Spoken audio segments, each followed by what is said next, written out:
for the signal.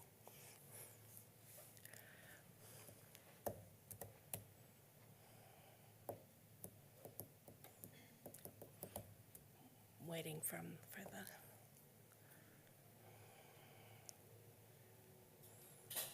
Okay, welcome everyone. Good afternoon.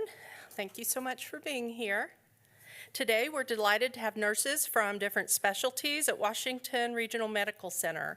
Each are registered nurses with advanced educational degrees or further certification in their fields. They'll be talking about medical topics that affect many of us in the community or our loved ones.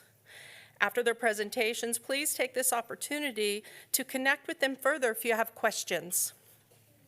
Allow me to introduce our presenters today. We have Matt Daniels and Geneva Sutton from the Stroke Program at Washington Regional, Brittany Berryman from the Trauma Department, Michelle Runke from the Joint Center, and Molly Schoonover from the Spine Program. Thank you all for being here today. We appreciate you sharing your time and your expertise. Thank you. Take it away, Matt. All right. Hello, everybody. So my name's Matt. I'm one of the stroke coordinators at Washington Regional. So I'm going to start us off. We're going to talk about stroke for just a minute, and then I'll hand you off to my wonderful colleagues after. So getting right into this, I do have just one addendum. Sorry, Renee. Geneva couldn't be here today, so I have our neuro navigator. Her name is Stormy. So the two of us are here representing stroke. Stormy has, I'll read through her bio a little bit because I don't know it from heart. So Stormy is a registered nurse, lives here in Fayetteville. And so she got her degree from the university here in Arkansas in Fayetteville for nursing.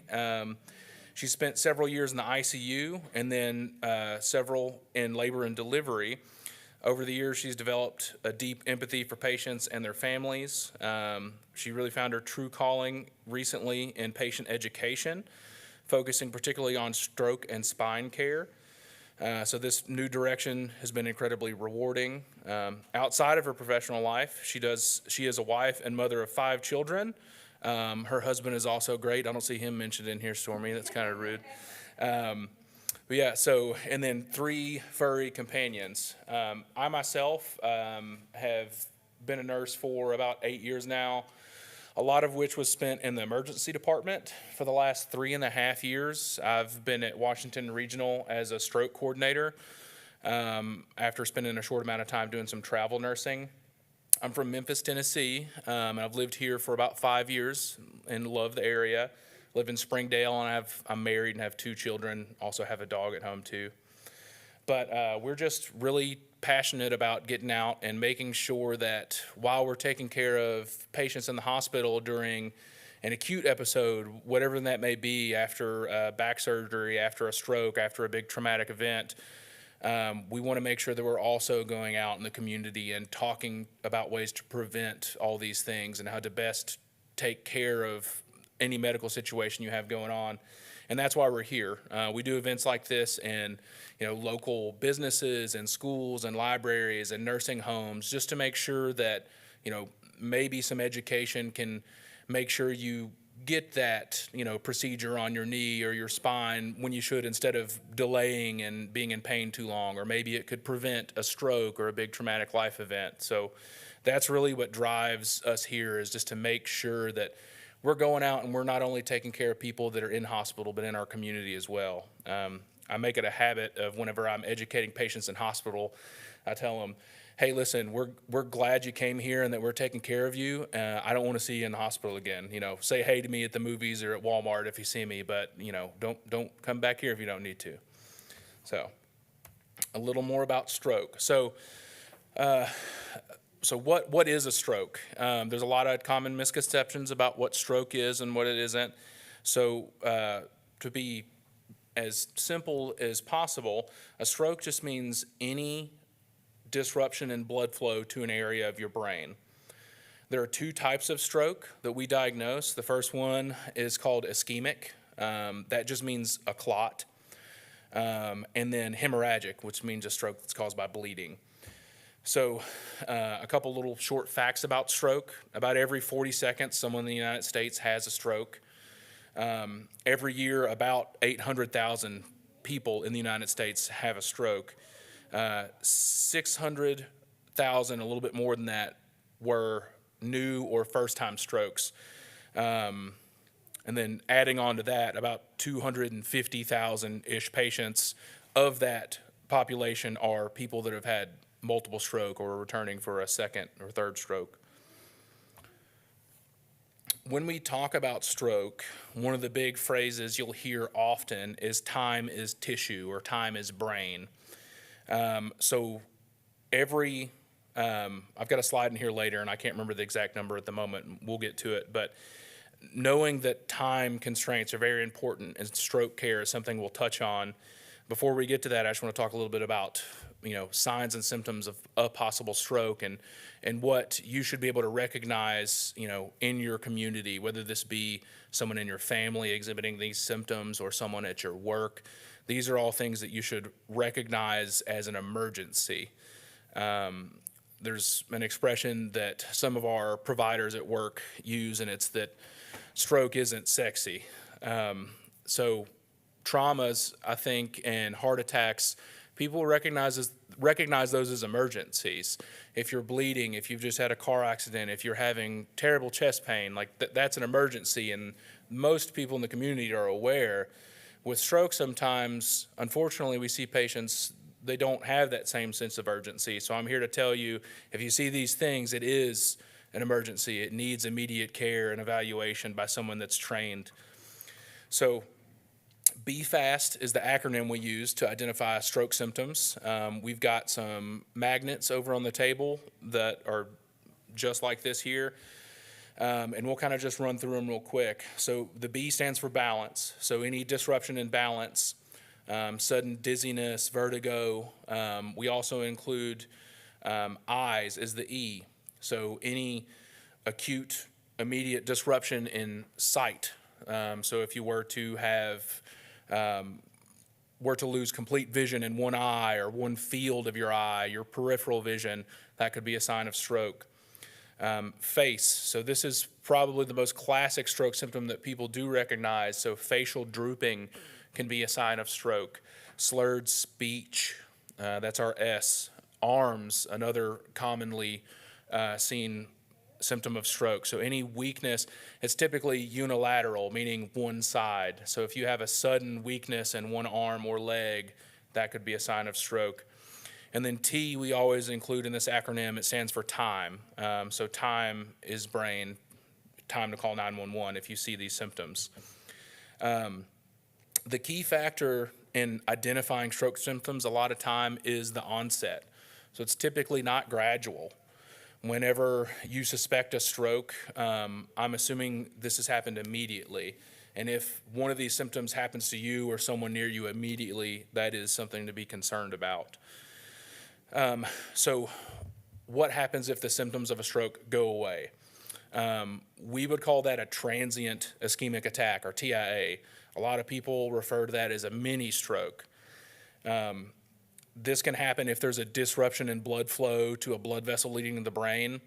And whatever disrupted that blood flow, whether that be low blood pressure or a clot, the likely cause of that is that clot is moved along or dissolved, or your blood pressure has come back to normal and your symptoms go away.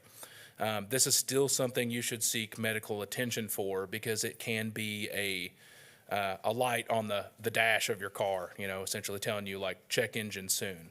TIAs are not normal. They shouldn't happen. And if you've had one or are having one, even if your symptoms go away, it does warrant emergency treatment and evaluation in case it's a warning sign of something more serious. These images here are pictures of perfusion imaging of a brain that we do in hospital after we suspect someone's had a stroke. So this shows the importance of time in stroke care. So every minute, here's this stat I was talking about, every minute a stroke goes untreated, we lose 2 million neurons. Brain cells are one of the only cells in the body that will not regenerate themselves. So once damage has been done from a stroke, it is unrepairable. Your body can compensate for it a little bit and assign, a job that an area of the brain has to an adjacent area, but it can only do so much. So you see on these images, the red area, the small red area on this far left image, that is an area of unsalvageable brain tissue. So once you've had this stroke, that red area in these pictures is tissue that is dead and cannot be recovered. And the green area is areas of potential tissue that could be damaged. So you see within 10 minutes, if you were to come in to the hospital and receive treatment for a stroke, you can actually leave the hospital with very minimal damage to your brain tissue. But once you get all the way out to 6 hours, not only are you less likely to receive treatment, but the damage done to your brain tissue has been completed and unrepairable. The difference in these two patients, if the one all the way to the left was one patient, they may come into the hospital and stay for a day or two and leave with very minimal symptoms, maybe some sensation issues like tingling or numbness in their extremities. The patient all the way on the right that's waited 6 hours to come into the emergency department is potentially looking at death or even, a lot of assistance needed at home or in a facility in the future. So time is very important when we talk stroke treatment. These are a couple examples of our treatments for an acute stroke. The first of which is called TPA. There are two medications that fall under this umbrella. The one that we use here in Arkansas is called tenecteplase. Previously, a drug called alteplase was used, but they're functionally the same thing. And it is a very concentrated, strong clot-busting medication that's given via an IV. And you can only receive this for treatment for stroke. It's only approved by the FDA to use within 0 hours to 4.5 hours of symptom onset. So that's one thing. If you've ever find yourself in the situation, that the most important bit of information you can give to the healthcare provider that's taking care of you or your family or friend is just the last known well time. When is the last time this person did not have symptoms? And that's going to help us determine if they're a candidate for care or not. So what symptoms are they? So those symptoms on that Be Fast sign that I showed you previously, and we'll actually, we really stress symptom identification, so it'll be peppered through the rest of the presentation as well. But that's a good question. Not everyone is a candidate for TPA. Time is a factor. Medications that you're taking are a factor. So if you're taking any blood thinners, this might not be something we can give you. If you've had a recent surgery that could increase your risk of bleeding after this medication's given, you might not be a candidate. But don't let that deter you from coming into hospital, because there are other treatment options. The second one being what we call a mechanical thrombectomy. So thrombus meaning clot and ectomy mean to remove. So we go in almost like a heart cath through an artery, normally in your groin. We can also go through the wrist and go up to your brain and physically remove that clot matter and restore blood flow to the vessel that's been clotted off. Typically, this is only done within 24 hours because of that image I showed you on the previous slide. Once you reach about 6 hours, sometimes as far as 12, the damage from lack of oxygen to your brain has been completed, and even if we remove the clot, it wouldn't be beneficial to the patient. So time is still crucial, but if for some reason you find yourself or a family member in the scenario where you believe they're having a stroke and it's been longer than 4.5 hours, don't just say, oh, well, they can't get that medicine, so we're not going to go. There's still options. Here again is our Be Fast sign with our signs of stroke, our symptoms here. So what do you do when you spot a stroke? We've talked about what a stroke is. We've talked about possible treatment options. We've talked about signs and symptoms. What do you do if you see these? So the T in this Be Fast acronym is time. So it's time to call 911. immediately. Remember that, time is brain tissue. And just make sure that whether you are calling 911 and you have EMS, or if you've brought the patient to the hospital on your own, that you know when they were last known well. If you don't, find someone that has. Unfortunately, sometimes we get patients that we're unable to determine this time, and it excludes them from treatment. So this is an important thing to know. That is the most important bit of information you can have for someone that's having a stroke, is when you saw them well. Also, pertinent information, if they have a medication list, or very commonly I'll see patients, significant others, or friends just bring in their medication. If you don't have time and you don't have a list, just grab a Walmart sack and grab those pill bottles. We'll go through them when you get to the hospital. Whatever we have to do to get timely care, we will. Okay. So what exactly causes a stroke? So there are several risk factors for stroke. Stroke shares a lot of common risk factors with cardiac events like heart attacks. So some modifiable or controllable risk factors for stroke, things that you can change, things that you can work on before you are at extreme risk for stroke. High blood pressure, high cholesterol, diabetes, diet and exercise, smoking, drugs and alcohol use. These are all things that are modifiable, all things that we can improve upon, or at the very least make sure we're receiving appropriate treatment for. As is the case with a lot of people in the southern half of the United States, we have hereditary high blood pressure, and more often high cholesterol. Even if you're eating a good diet and you're watching what you eat and trying not to eat too much fat, you may have just inherited some genetics that predispose you to having high cholesterol. So the thing I always press with patients when talking about risk factors is make sure you know what yours are, and that requires that you go see a doctor. I know as a person of the male gender, that's not something we always like doing. I've got a lot of patients that come in and they say, well, I'm 55 and I've been in good health and I've never had any issues until now.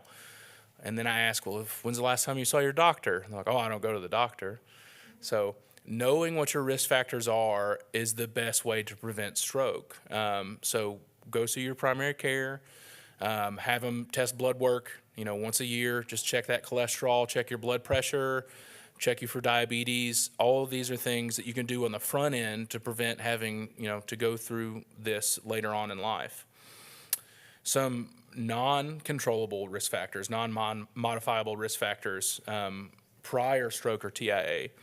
So just as I said before, a TIA or stroke symptoms that come and then go away can just be a warning sign that you have, some clotting disorder or some other reason to cause stroke.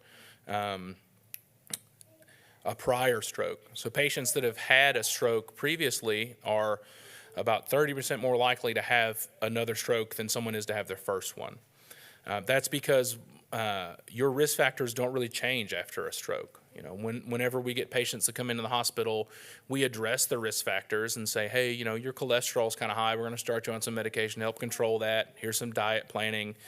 But sometimes, cholesterol is just going to, you're going to live with that. That's something that you have to work on, and it's not going to be repaired immediately. So, you're still at risk for stroke after having one. Family history of stroke. A lot of times this is caused by that genetic hypertension and high cholesterol, like I talked about a minute ago. Any history of clotting disorders in you personally or in your family could definitely predispose you to having a stroke. I've got some resources here on this next slide.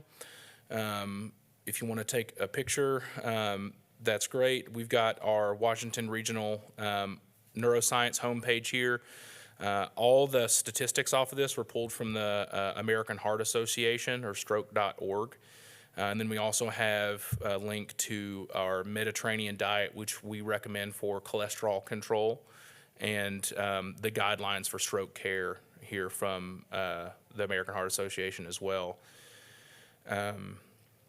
again, as I said, we make sure that this Be Fast is everywhere on all our presentations. It's on all of our printed material, because ultimately, if you find yourself in this situation, I've had patients that. Oh, sure. You need the previous slide? Yeah, here you go. So that Be Fast magnet, I urge you, if you don't take anything else, grab one of those off our table when you leave. I've had multiple patients tell me they came to the hospital because this was on their refrigerator. So just knowing these, and if you don't know them, just get it somewhere where you know you can get to it easily, is very important. Let's see, we're on time. Okay, we're perfect on time, I think. Does anyone have any questions? I have a couple minutes. I could answer a few questions. Sure. The slide kind of answered the question I had about if you have a TIA or a stroke, are you more likely to have another one? So that is the case, and even if you've done all the modifications as you can, that's still something that a person has to be on the lookout for? Is that very common, or? Yeah, so, okay, good question. The question is just a little bit more about once you've had a stroke or TA, are you more likely to have another? Yes. And to be a little more specific than I was previously, so when you have a stroke, let's say it was caused because you had high cholesterol and you had some blockages in the arteries supplying blood to your brain. That is one of our most common causes of stroke. It causes about 60% of total strokes that we see in the country. That has been caused by normally multiple decades of elevated cholesterol that works to narrow the vessels leading to your brain or in your brain, that just make them more susceptible to a clot getting stuck there. So if you think about the arteries in your brain like a garden hose, if you're pinching the hose off, it's a lot harder for blood flow to come through. And if you were to stick, a marble through a water hose and it wasn't pinched off, it would roll all the way through, and that's fine. That can happen with clots. Everyone clots naturally. But once you've build up inside your arteries from elevated cholesterol, it narrows that so much that that marble can't get through, and it sticks there and it cuts off flow. That's how an ischemic stroke works. So once you've had a stroke and we come in the hospital and we treat you, even once you've left and we're treating that high cholesterol and we're making sure that we're not building up any more plaque and narrowing of those arteries, your arteries are still already narrowed from the decades of high cholesterol. So we can prevent it from worsening, but we can't go in there and remove it. So that's why you're still at risk for stroke in the future. So good question. Mm-hmm. Yeah, over here. It kind of happened to my mom. Most of her family was up around the Searcy area. And she had a house for a little bit close to them, but she did not tell me till later because she knew I'd fuss at her.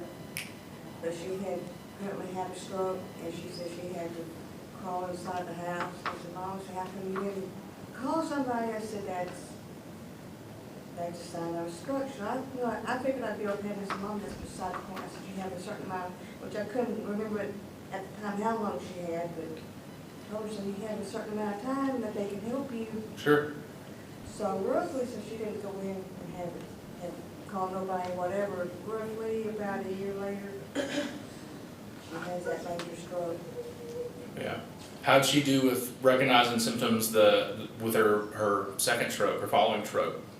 I really don't know, because apparently from things I've been told, she was in Searcy and she was coming back, and apparently she went through a red light and the cop pulled her over and realized what was going on and called an ambulance, and they took her car to impound or something. So that's all I know.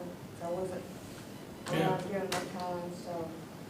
Yeah, well, I'm sorry to hear that. But that is as awful of a story as that is. It's pretty common, and that's why we want to push this out to the community and make sure that you are the person in your family that knows this, because not everyone will. So in a scenario like that, it's important that even if your parents, your aunts, uncles, your family aren't aware of the symptoms of stroke, that somebody is. So thank you for coming today so that, we have that person available to the people around you. You can be that person that says, hey, you need to get to the ER. We got to go. Yeah, I told her, of course, I was living around the Bronx area at the time. I said, Mom, I said, I wouldn't, if you'd call me, I said, I couldn't call somebody for you. I said, I couldn't, it takes me about an hour to get up there. I said, I could come got you. Oops, what do I know, you know? Awesome. Thank you. Got another question over here? Do you see a variation in body types of the people that come in with strokes?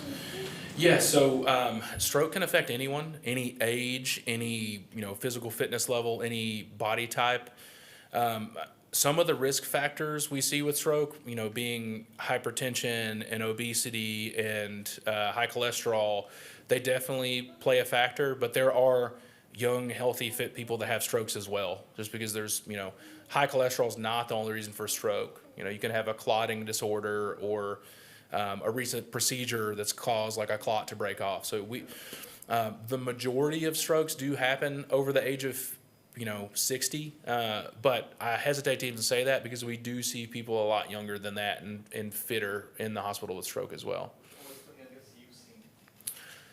The youngest I've seen personally, early 20s.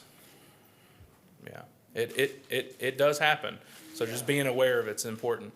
Yeah, I asked maybe because I'm not a super health nut, Sure. but I also don't eat bad or want to eat bad. And I watch my health and I go to my yearly doctor visits, and overall I'm fine. And I think my grandma has had a stroke, and my mom is diabetic. Yeah. So I watch how I live my life. Yeah. So I'm always just conscious of what factors I should be aware of. Absolutely, and we got some information back there on the table you can absolutely take home with you. But yeah, I would just say you're doing the right thing. Keep going to those yearly doctor's appointments. Make sure they're checking blood work, and if they know that you've got a family history of diabetes and stroke, then they're definitely going to test you for diabetes and probably test your cholesterol, and that's good. So just knowing your numbers and knowing where they should be from your PCP is the best thing you can do. So, you're welcome. Thank you. Good question. I think that's all the time I have for questions. We're going to move along to Brittany from our trauma team. Give me just a second to get her slides pulled up.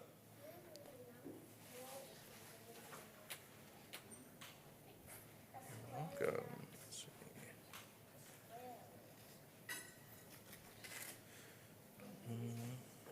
Oh, that's fine.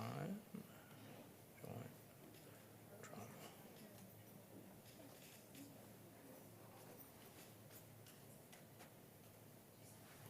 I don't know why that's.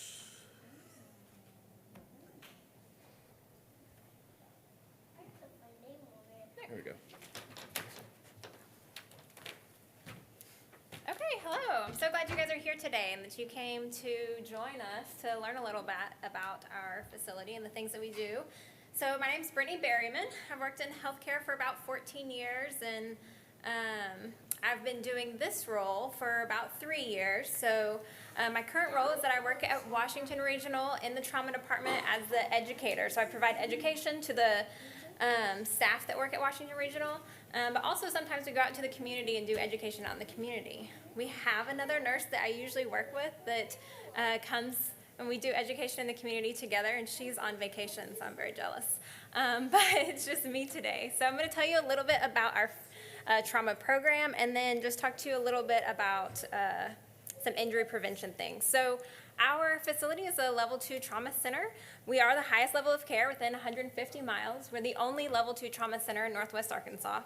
So we have 24-hour coverage for general surgery, orthopedic surgery, neurosurgery, anesthesiology, emergency medicine, radiology, and critical care. So, if you have an injury, we can take care of you. That's what we want to do. We also have interventional radiology, pulmonology, cardiovascular and thoracic surgery, urology, and maxillofacial surgery.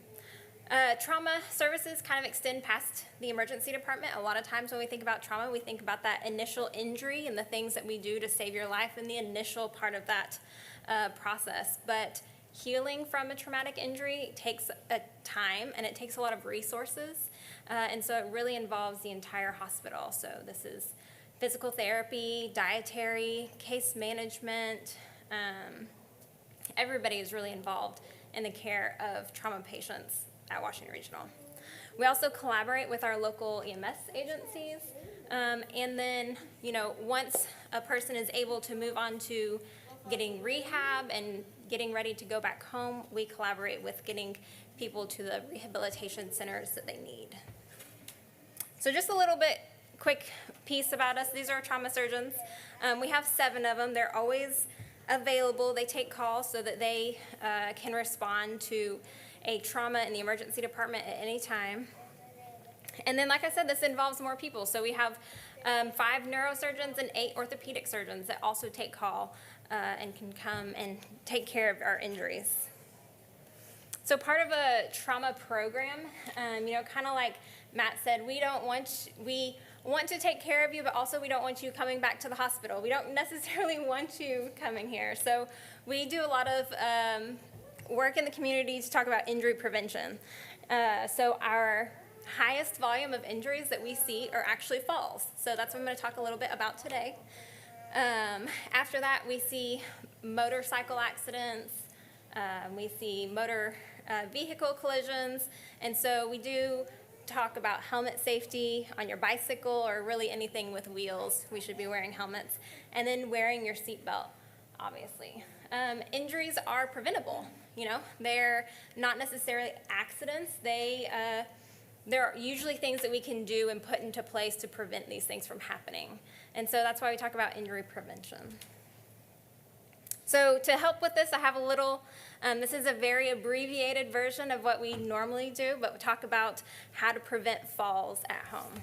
So we talk about this because falls, as you can see, is the biggest cause of traumatic brain injury. And that's not the only reason we're worried about falls. When you fall, you can hurt your hip, hurt your knees, you can end up with broken ribs.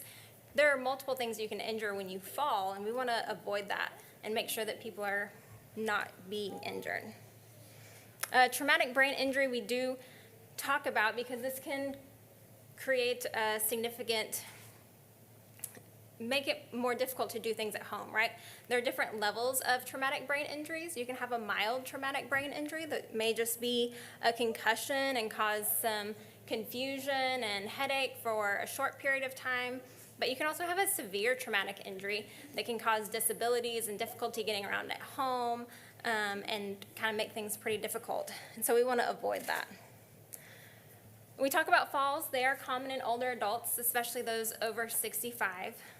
We know that 2/3 of those who fall will fall again within 6 months. And falls are the leading cause of both fatal and non-fatal injury for those age 65 and older. However, they don't have to be a part of getting older. As we get older and sometimes our strength decreases a little and our balance decreases a little, we have to be, our vision may be not as good. These are all things that are modifiable and things that we can do to prevent falling. So we talk about some of the big risk factors that you can have an impact on. So that's going to be vision impairments, as we age and our eyes don't work as well, making sure we get to those yearly eye appointments and getting our eyes re-examined, and then getting those contacts or eyeglasses as needed. Making sure that our home environments are safe, and we'll talk about that a little bit. A lot of the medications that we take as we age can add to some imbalance or make you possibly lightheaded when you stand up to go to the bathroom. And so we can talk a little bit about that. And then just the decrease of muscle strength. And so doing some exercises to help with that. So normally in this long presentation, I would go through each one of these places with you, talk about how to be safe in the living room, and the kitchen, and the bathroom. I won't go into all of that today, but just to give you some basic things that we can do is making sure that you're staying hands-free. So, if you are walking around your home, keeping your phone with you or some type of call device so that you can call for help if you need to, but you don't want to have to carry that in your hands. And so we have some bags today. So these are belt bags, but you can get any type of carrying device so that you can keep your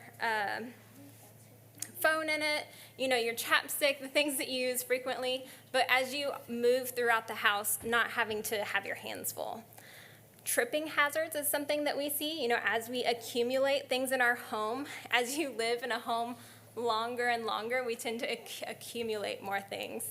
And that can lead to tripping if we are not keeping things put up and away. And so making sure that your paths in your hallway and your living room to your kitchen are clear so that you can get through without tripping on things. Same for cords and clutter. Sometimes we may find that we need to move things around so that we don't have cords that are out in the hall. You know, we want to make sure our lighting is really good so that we have plenty of additional lighting in the house, but we want to make sure that those cords are not crossing over hallways or your normal walkways, and so moving things around so that that's not the case. Throw rugs. My father recently had a fall, so we've had some conversations about how to modify some things in their home. So throw rugs was one thing that had to be moved out. You know, rugs that have non-slip backings are really helpful in the kitchen and in the bathroom, but kind of the decorative rugs that get wadded up under your feet can be really unsafe and cause a risk. And then that emergency response system. There's a lot of options for those. You know, the necklaces that you can wear, they have bracelets, but if you have a system to keep your phone with you handy, that is also a really good way in case you need to call 911 and ask for help. There's a thing you can get, it's like this, and you get from Amazon. Uh-huh. That's what I carry in my phone, and you stick it in the phone case, Uh-huh. and then you go around your.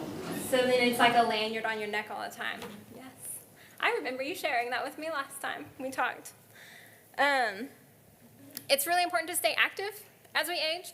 And a lot of people enjoy being outside in the yard, but obviously the ground is uneven and inconsistent. And so making sure, again, that we're carrying our phone and using sturdy shoes. So that means shoes that have a back and have shoelaces. So tying your shoes on and making sure that they are secure. Not trying to wear like flip-flops or slippers out in the yard. Using a garden kneeler or assistive devices. So if you like to garden and be out, you know, in your garden and doing things, they have special devices with like a knee pad and then an assistive device to help you stand up. And so you can really still do a lot of these things that you enjoy, but just looking for the ways to be safe when you're doing those things. And then using a bag for your supplies. Again, just part of that staying hands-free helps you with your balance. So we talked about how medications can sometimes affect our balance and our risk for falls. And so we have some handouts with some additional information on there because I don't want to go too deep into this. But, you know, medications like people refer to Lasix or water pills, blood pressure medications. These are medications that you need, but making sure that your doctor is reviewing them with you on a regular basis so that, you know, evaluating, yes, do you still need to take this medication? Are we taking the right dose? Are you taking it at the right time of the day? Because all of these things can affect your balance and increase or decrease your risk for falls. If you go see the doctor, it's helpful to, one, take somebody with you, whether that is your spouse or a family member or even just a close friend. It's hard to keep track of all of these things when you are talking to the doctor. And so making a list before you go, take somebody with you, and then that way they can help write some things down for you to remember. If you are going to see your doctor because you've had a recent fall, you want to be able to tell them what happened during your fall. And if you had any injuries from your fall. There are a lot of things that we can do to help, you know, do strengthening exercises or work with physical therapy to prevent you from falling again if it was related to strength. So again, this is just that talking about medications, reviewing each medications and discussing why we're taking it, if you're having any side effects, if you have any concerns about it. Sometimes, you know, we have like a primary care doctor, and then you see all these different specialists, and they're all prescribing these different medications. And so we want to make sure we get back to our primary care doctor and make sure we're reviewing all of those medications and that it makes sense for you. we do just want to remind everybody that if you are on a blood thinner and you do fall, and especially if you hit your head, you definitely need to come to the emergency department and be evaluated. If you hit your head and you're taking a blood thinner, you're at increased risk for bleeding, and those signs and symptoms may not be obvious right away. And so we want you to come to the emergency department so that we can evaluate you and make sure that you don't have any bleeding into your brain, or if you hit anything else, you're still at high risk of bleeding. We want to make sure you get looked at just to be safe. Vision is another thing we talked about briefly, so making sure that you're getting your yearly eye checks and then having appropriate lighting. Sometimes, the lights start to go off and we use, our mood lighting, our lamps around the house, but those don't always provide clear light for everybody. And so making sure that you have good overhead lighting. And if you have things like steps in your home or uneven surfaces, sometimes doing contrasting colors on those different levels can really help just to catch your eye when you're walking. Healthy eating is going to also be part of fall prevention because we want to make sure that we are feeling strong, right? This improves the way you feel. You have a better sense of well-being, maintaining a healthy weight. So that means making sure that you're eating enough and also making sure that you're not eating too much. There's both ends of the spectrum there. And this is going to help you stay healthy in general, so it reduces your risk of chronic diseases that then requires you to take some of those medications. And then if you're getting the right amount of protein and nutrients, that's really going to help with your energy level. And so making sure that we're eating good, our healthy plate. And again, I have more handouts on that as well. Exercise is going to be really important because it affects all of these things, right? Your coordination, your flexibility, balance, your overall conditioning and well-being has positive effects on your blood pressure and your mood, and even just general sensory input, your awareness and your being able to feel and the way you kind of interact with the world. It's going to improve this. We have different handouts on exercise and how can you do this at different levels, right? You can do chair exercises. You can get on the floor and do exercises. You can do exercises from your bed. There's a lot of different modifications. Exercising doesn't have to look like getting out and running or doing anything crazy like that, but just making sure we're moving our bodies. So we want you guys to know that falls don't have to be a part of aging. There's a lot of things that you can do and modifications you can make to help prevent your fall.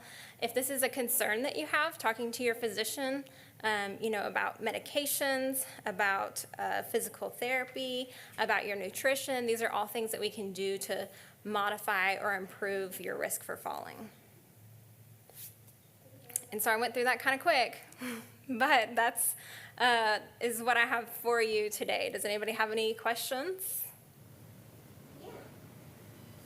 Okay, well, thank you so much. I'll get the next. Oh, you have a question? Hey. Put a body back together. Oh, who can put a body back together? Well, it depends, but we have a lot of different doctors, and some of them work on your bones, and they can put your bones back together. Yeah. All right. Yes. What area of the house is most common for falls? Most commonly, we see falls at night when people are trying to get to the bathroom. So when you get up from the bed, you start to sit up, you're a little bit dizzy, it's dark, may or may not get your shoes on good, and there's a sense of urgency, right? So that's where we see most commonly falls happening, is truly just that trip from the bed to the toilet. Yeah. How about inside the shower itself? Showers sometimes, yes, for sure. That happens, and there's things that we can do to help modify that, right? You can get handlebars in the shower chairs with the rubber grips on the bottom. Those can all help improve that. we recently, like I mentioned, my dad fell recently. They had a garden chair in the shower, and so we had to modify that to a actual shower chair. But those are easy upgrades to make to help prevent those things. Yeah. Yes. Just with it being summer and lots of outdoor activities, do you have any recommendations for like trauma prevention for children? We have lots of recommendations for trauma prevention for children. We recently were here and did helmets, encouraging kids to wear helmets every time they're on wheels, wearing your seatbelt every time you're in the car, even just for those short trips. We know that most car accidents happen within just a few miles from your home, and so making sure that we are in the appropriate car seat and wearing the appropriate type of restraint for our age and height and weight. And we even have some swim drowning prevention things. So if you are interested in any of those, please feel free to stop by. Thank you. Thanks, Matt. All right, let's see. Presentation, yeah, those tabs up there.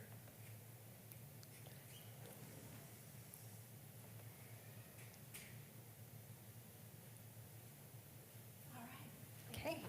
Oh, thank you. Hello, everyone. Thanks for coming today. My name is Michelle. I am the Total Joint Center Program Coordinator at Washington Regional, and we are going to talk about knee and hip replacement. So, okay, Matt's not going to go.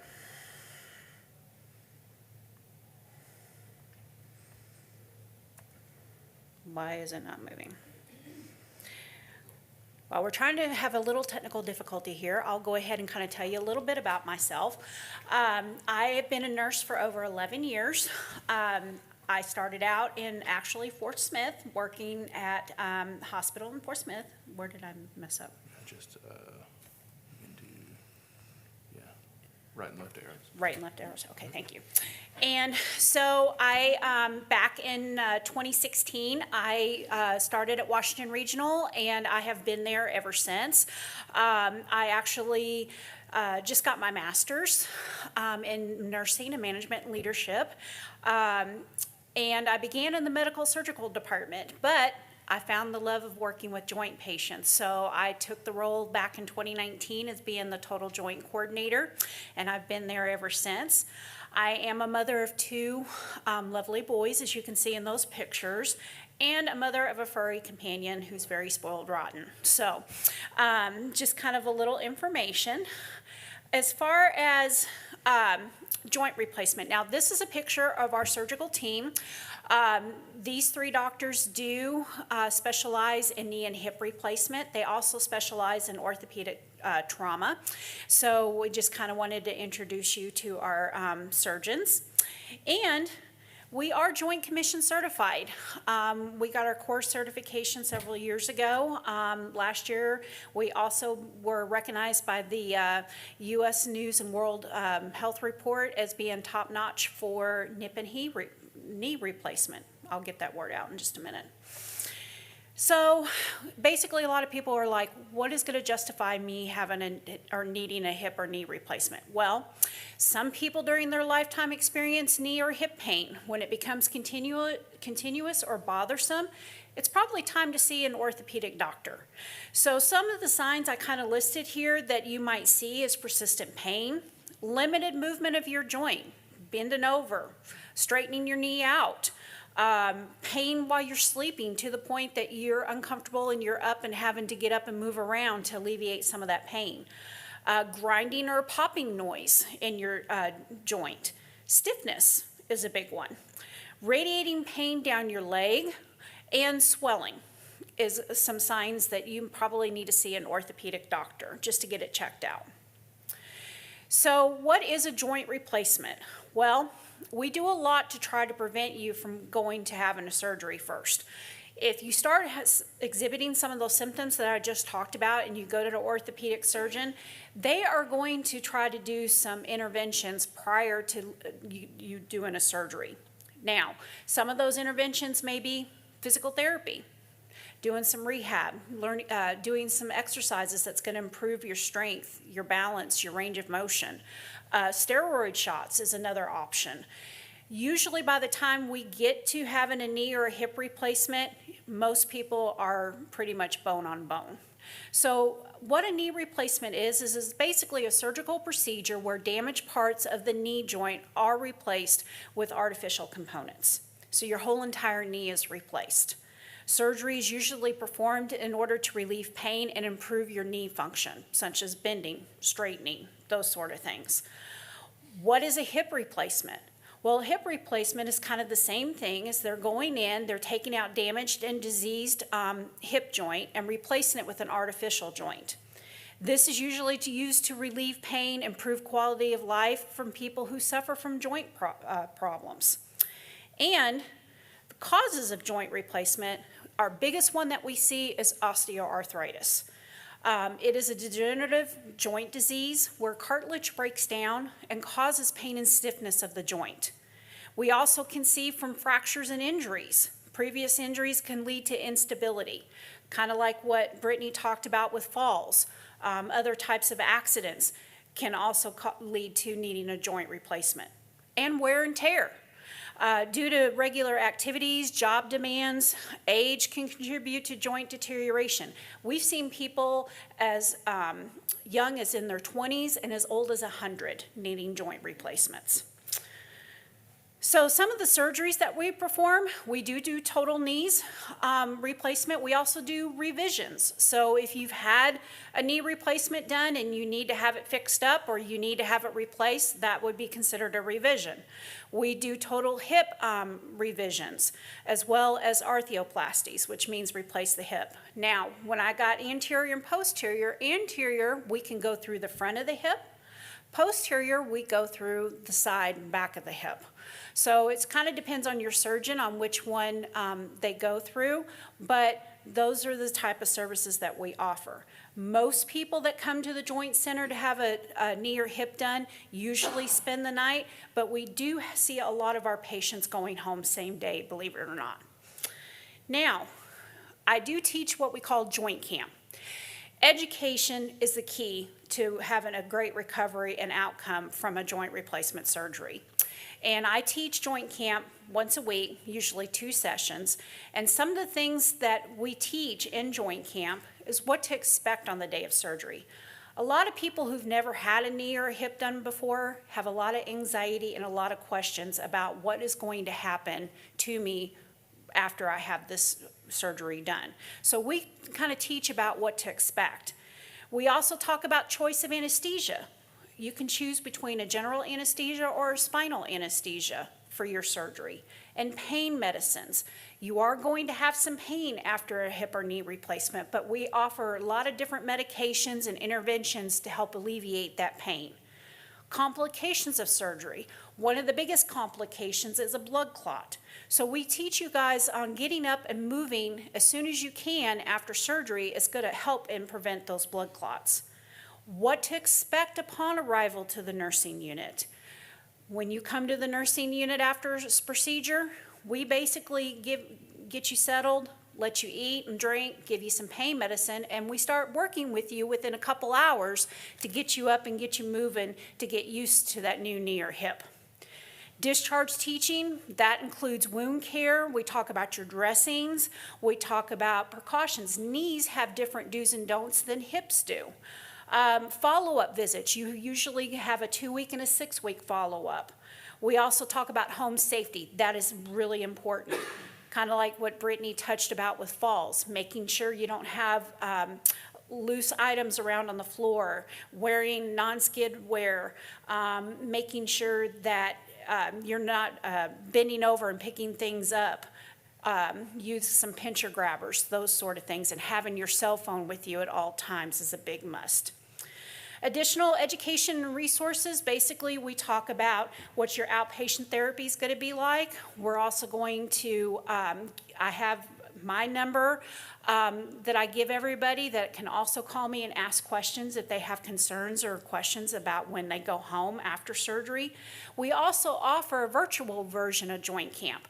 So at the end, I will give you the Washington Regional's website for the Joint Center, and you can go and check out our webpage. Some modern technology advances that we have, back in 2022, we started using the ROSA. And basically what the ROSA is just a robotic surgical assistant to your surgeon. Your surgeon is still doing the surgery, but this little guy here basically gives them kind of like a 3D image of what they're doing. Kind of be able to give a better fit, get things better aligned, give them more a place like where to make an incision, this sort of thing. And usually that can be make your surgery a little bit less invasive.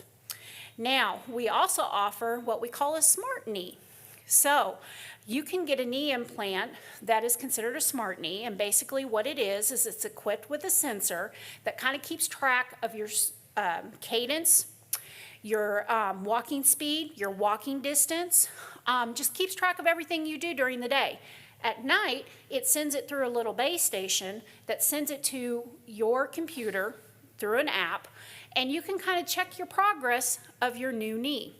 Your surgeon can also check your progress of your new knee and kind of say, hey, this is how we're doing, keep up the good work, or we may need to make some little tweaks.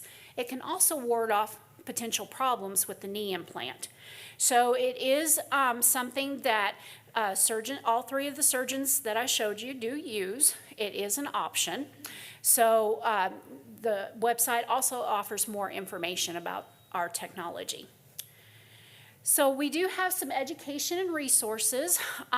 If you want to take a picture, you can, or I do have a flyer in the back that you're welcome to take that does have our website. If you go to the website and click on Total Joint Center, it will pop up. We have a question and answer section. We have a little more information about what a knee surgery is, what about a hip surgery is, about the technology, and if you click on Joint Camp, you can actually watch a version of Joint Camp. It's me teaching. We also have a video of anesthesia on there. We also have a video that pharmacy's done about the types of pain medications that we can give you to help alleviate your pain. If you're interested in speaking with a doctor, this is also their clinic information. Feel free to take a picture or write that information down, and you can contact one of our surgeons, and they'd be more than happy to see you if you need to be seen. Other than that, I know it's very short. Does anybody have any questions about knee and hip replacement? No? Okay. Well, I thank you for your time today. I am going to turn it over to my colleague Molly. She is our spine coordinator, and I'm going to let her talk to you about spinal surgeries. Do I need to exit out of this? Is this one yours? One all the way to the left. To the left? This one? Yes. Okay. Hello, everybody. Like Michelle said, I'm the spine program coordinator. My name's Molly, and I'm going to go ahead and get started. This is just a brief overview of our program and what we can do for the community and our patients. All right, so a little bit background about myself. So I am a registered nurse. I've been a nurse for over 12 years now. I started my career in Joplin, Missouri. And so I got my bachelor's degree at Pittsburgh State University, home of the Gorillas. And so I worked on the med-surg unit for a while to get my feet wet in my nursing career, and then I transitioned into my love of the operating room. So I was a circulator there for a while, doing all sorts of things from traumas all the way to plastics to orthopedics to all the specialties. And so when I moved to Northwest Arkansas, I found this position and my love of spine surgery. And so I have been the spine program coordinator since January of 21. Outside of my professional career, my husband's within construction, and then I have two little boys that keep me very, very busy. One's 3 and one's 1, and then we have one dog as well. So my life is very busy, but I love every minute of it. So we have a very big team, all the way from, we have 5 neurosurgeons, as well as multiple different PAs, MAs. A lot goes in for our program. Our navigator, Stormy, is also a part of our program as well. So yes, we have our advanced certification in spine surgery. It's the highest that we can receive for our Joint Commission program as well. So very proud of that. So like I had mentioned about that, we're the only program in Northwest Arkansas that has our advanced certification. We are one of 2 surgery centers, spine surgery centers in the state of Arkansas as well to be certified by Joint Commission as well. We also have Blue Distinction Plus, which is through Blue Cross Blue Shield, which is also the highest that you can receive from there as well. So we have worked really hard for our program, and we continue to do so all the time. So as far as experiencing back and neck pain, multiple people do all day, every day, all the way from the young to the old. If most people that have back or neck pain in their lifetime, if it becomes continuous or worrisome, it may be time to see one of us. That may include like trouble sleeping due to that neck and back pain, waking up in the middle of the night because of pain, loss of bowel or bladder control, any weakness in the arms or legs, difficulty walking, pain, tingling, or numbness in your arms and legs, continued pain despite any conservative treatments such as therapy or injections, and then just pain caused by neurological damage that affects the everyday activities. So we, of course, strive to determine a patient's best course of action given their condition and overall health. We're always trying to put an emphasis on conservative management. We also have pain management within our clinic as well. So we're always trying to start with the therapy, injections, any sort of things to try to avoid surgery, but sometimes, unfortunately, it comes down to that. So if any surgical interventions may be warranted, our neurosurgeons are experienced and trained. We have over years of experience in performing any of those complex spine surgeries, whether it's degenerative issues, spine tumors, traumatic spines, any of those things, we've been doing them. And like I had mentioned, we really start with the physical therapy, rehabilitation. We have the total spine and within our hospital as well. We've got, of course, the diagnostic testing to make sure that we're providing the appropriate care for our patients. Interventional pain management, like I said, Dr. Weiler is actually in our clinic as well, and he sees a lot of our patients, whether it's before surgery or after surgery as well. Sometimes it goes to ablations as well for radio frequencies, and then of course just educational tools, and then just that overall neurosurgery specialties. So some of the treatments for neurosurgery, we try to offer that best treatment that's custom tailored to you specifically. So we're doing all that imaging, those conservative treatments beforehand, whether it's for back pain, neck pain, herniated discs, for the young potentially or even old, degenerative disc disease, weakness, radiating pain, and then scoliosis is a big one as well. We offer all sorts of different types of surgeries. So we have decompressive surgery, or like impingement, where something is pressing on the nerve that we have to release that pressure to open up that spinal canal. We do offer cervical arthroplasties, which is a total disc replacement. We typically offer those on the younger populations, 30 to 40-year-olds, and they have very good outcomes with that, only following up usually typically around the 1 month, and then just doing the treatments on their own. Laminectomies, minimally invasive surgeries. Of course, sometimes those accidents or traumas where we're having to do spinal fracture surgeries. Spinal fusion is one of our more popular ones specifically. And on the back table, you can kind of see what that looks like specifically with some of the rods and the pins and stuff like that. And then sacroiliac joint disorders. Dr. Chola is our only neurosurgeon that actually offers that. He does a lot of our complex spines. So we have that. And then also spine tumors. They're not uncommon, of course, and so we do treat those. We have multiple different locations as far as the spine surgery clinic. If you want to take a picture of this, that is the direct line to our clinic. Like I said, we have 5 neurosurgeons, Dr. Armstrong being the chief of our program. That interventional pain management clinic, that's also within that clinic as well, Dr. Weiler. So he's a great resource as well. And then that total spine that I had mentioned as well, Dr. Knox takes on a lot of those. He'll come into our clinic at least once a month and see multiple patients for those visits as well.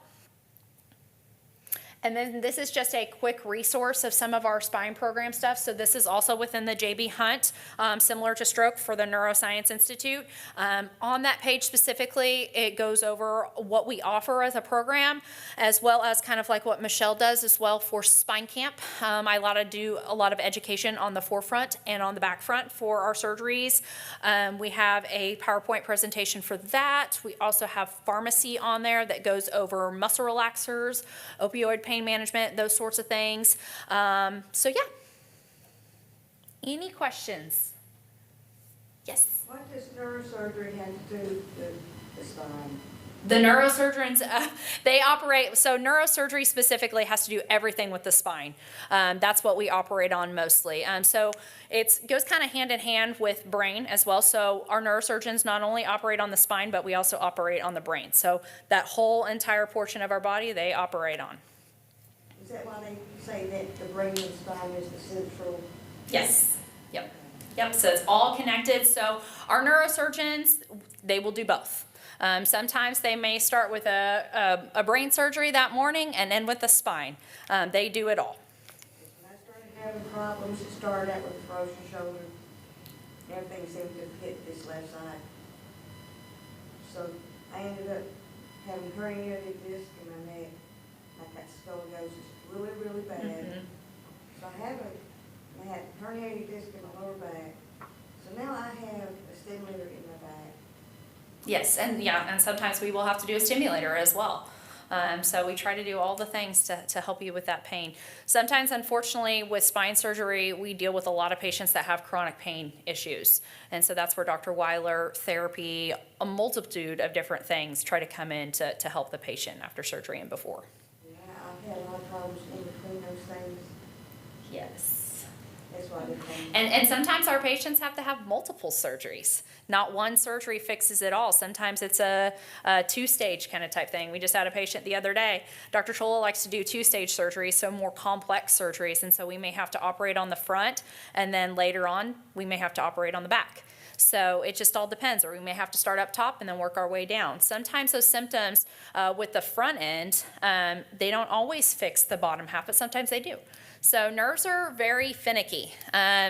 Numbness and tingling are usually the last things to go away completely, if they ever do, sometimes ranging up to 2 to 3 years potentially to see any sort of result, and you just never know. Pain's usually the first thing to go away, so it just depends. It's kind of what I was reading him just before y'all started is, it's like my spine doctor was with Mercy when I was referred to him, but now he's with Northwest. Anyway, yeah, when I found out he left Mercy, I was highly upset. Yeah. I asked my primary doctor, she's like, okay, who am I gonna go to now? I said, you know, it's not just if, it's when.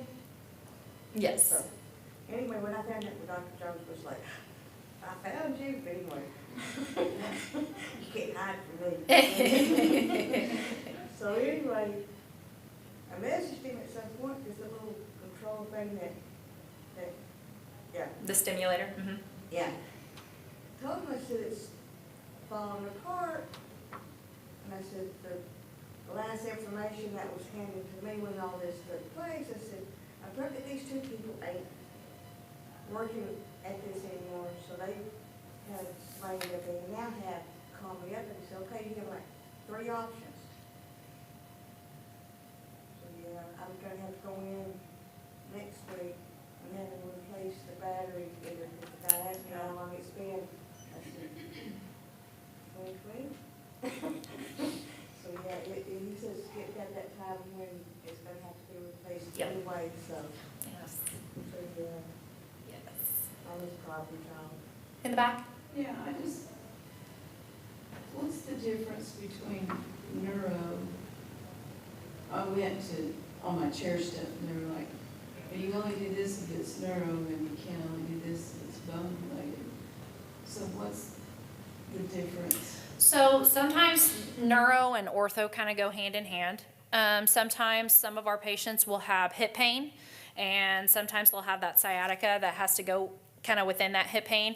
And so we kind of have to play with it. Sometimes we may have to have a patient follow up with ortho to get some scans done to see if it's, a hip issue or if it's a nerve issue. Sometimes it's kind of a guessing game on those sorts of instances.